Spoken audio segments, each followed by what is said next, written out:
Outro feito importante a se destacar no trabalho da ELM é a imagem do famoso sabre de luz. O punho do sabre de luz foi construído pelo cenógrafo Roger Christian, a partir do suporte do flash de uma daquelas antigas câmeras Graflex utilizadas pela imprensa, que ele encontrou em uma loja de fotografia enquanto caminhava pela rua Grand Marlborough, no centro de Londres.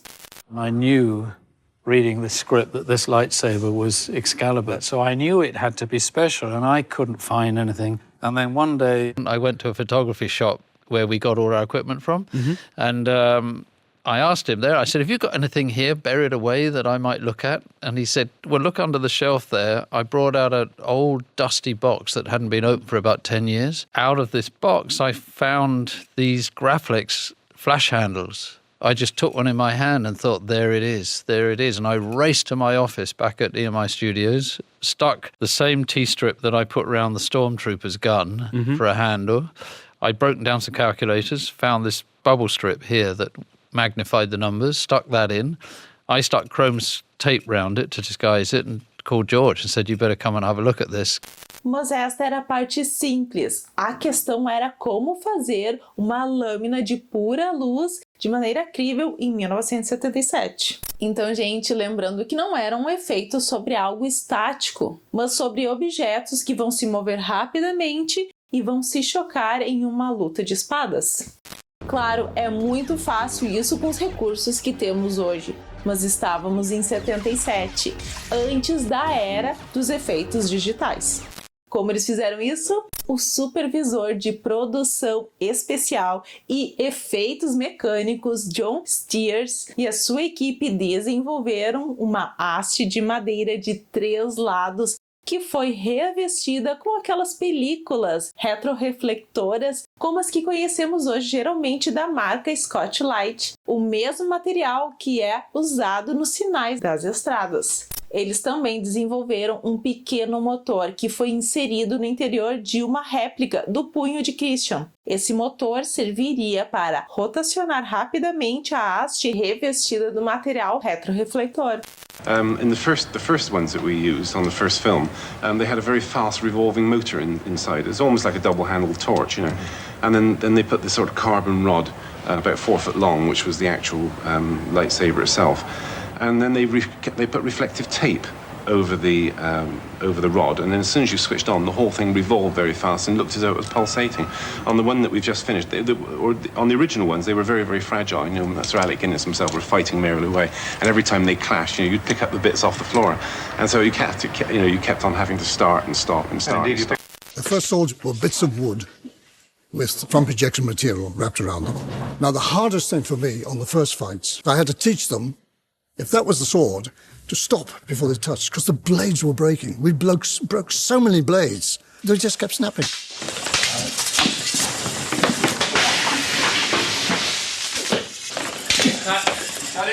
Então, uma lâmpada foi posicionada ao lado da câmera e refletida em direção à haste refletora através de um vidro num ângulo de 45 graus. A luz dessa lâmpada sendo refletida pela haste com material reflexivo girando rapidamente fazia com que as espadas parecessem brilhar do ponto de vista da câmera. E isso funcionou muito bem quando o sabre de luz estava parado. Mas, durante a luta de Obi-Wan e Vader, Lucas se deparou com o seguinte problema. O efeito do brilho dependia do ângulo da haste refletora para a câmera, tanto que no duelo, em determinados momentos, podia-se ver claramente os bastões. The effect of the lightsaber was basically a rotating pole that had movie screen material applied to it so that it would reflect its light source back at many times the intensity. Problem was that when you moved it out of a certain area, it went from glowing and looking great to just a rotating pole. We rotated with reflective tape so that it would flash and it would create light on the actors and all that. That never really worked. As soon as they hit each other, they broke the lightsabers. So then we just used the sticks with the reflective material on it. As we moved on, we got more proficient at actually doing sword fighting. We then used swords that did have the reflective material, but we toned down the fact that we had to shoot the light through the lens and a lot of other things to try to make it so we could be more facile in the way we shot these fights. E aí que entra o time da ILM. Para corrigir o problema e implementar o brilho de sabre de luz que vemos no filme de 77, eles utilizaram da técnica da rotoscopia. A rotoscopia é essencialmente uma técnica de animação criada pelo polonês Max Fleischer para sua série Out of the Inkwell, lançada em 1918 e que consiste basicamente em utilizar imagens prévias filmadas em live action como base para a elaboração das ilustrações da animação.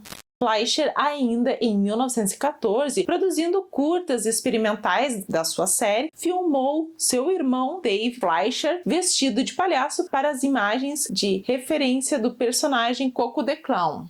A rotoscopia se tornou uma referência da animação, sendo utilizada nos desenhos da personagem Betty Boop no início da década de 30.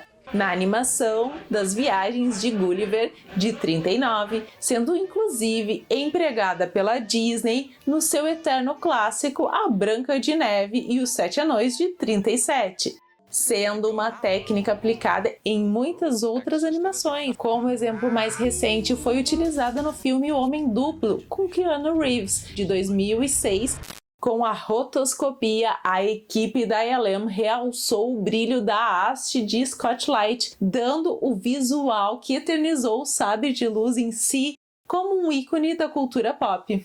Every laser sword really is part real and part animated, and we need the real pole to tell us where the sword blade is. And sometimes we'll use a short blade because they're fighting so close that they would hit the set and things like that. And sometimes we use no blade because the blade would turn on in the shot, or what they were doing was so complicated that we couldn't do it with swords themselves. And then we would add the sword in later. But that takes a lot of very careful tracking to figure out where the sword blade would be. And even later on, in the second and third one, when they decided that it was more trouble than it was worth to try and get on-set shots, that they just do it all in post, we still had part of a shaft just so that there would be something to come up against. That really had a lot to do with the advances in special effects technology than it did in anything else. As we got more and more able to do rotoscoping on these swords, and we were using more advanced technology, it was easier for us to follow the swords and copy them and create laser swords. Even though the lightsabers look kind of chintzy, when we were shooting them, in post-production they were able to give them the look that they needed to have. Mas, ao contrário do que se pensa, não foram apenas os efeitos visuais que encantaram o mundo do cinema. Outra grande conquista foram os efeitos sonoros utilizados no longa de 77. Lucas não queria que os sons parecessem fabricados ou sintetizados para o seu filme. Ele queria ruídos do mundo real para compor os efeitos sonoros de Star Wars.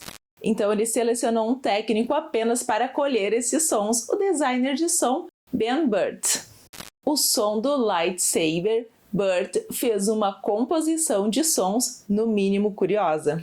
In the booth where we projected films, those projectors made a hum. When they weren't running, they were just idling. The motors would sit there with this kind of magical, mysterious humming sound that I thought was musical in a way. And I thought, that's probably what a lightsaber would sound like. And I was searching for some other element, and I had a tape recorder with a broken mic cable. It was actually the shielding had come off of it. And when I walked past the television set in my apartment, it picked up the hum from the picture tube directly into a broken wire.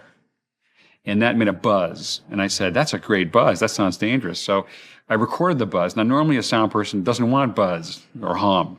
In this case, the buzz and the hum were the answer.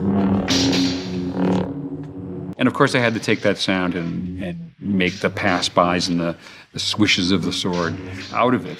Ultimately, the sound for the laser sword, because we wanted something with a lot of energy, was a combination of several different sounds, from a swooshing vacuum cleaner to kind of clash when something hits dry ice. Pessoal, este é apenas um corte do nosso especial sobre Star Wars. O vídeo completo está aqui, é só clicar que você não vai se arrepender. Mas antes, deixe seu like neste vídeo e se inscreva no nosso canal. Até mais!